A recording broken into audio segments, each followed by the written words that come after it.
সরকারি চাকরি আইন সংশোধন অধ্যাদেশ ২০২৫ বাতিলের দাবিতে আজও সচিবালয়ে বিক্ষোভ মিছিল ও সমাবেশ করেছে কর্মচারীরা।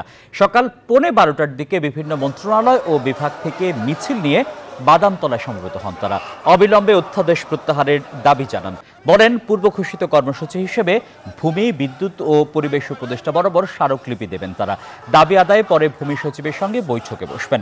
আগামীকাল স্থানীয় সরকার ও তথ্য উপদেষ্টা বরাবর স্মারকলিপি দেওয়ারও কর্মসূচি রয়েছে তাদের। দাবি আদায় না হলে আরও কঠোর কর্মসূচির হুঁশিয়ারি দেন তারা। বলেন, যেহেতু প্রধান উপদেষ্টা সফর শেষে দেশে ফিরেছেন, সেহেতু আজকের মধ্যে ইতিবাচক ঘোষণার প্রত্যাশা করছেন তারা। কর্মচারীদের অভিযোগ, নতুন আইনের মাধ্যমে তাদের বিরুদ্ধে সহজেই শাস্তি, এমনকি চাকরি থেকে বরখাস্ত করার সুযোগ তৈরি করা হয়েছে।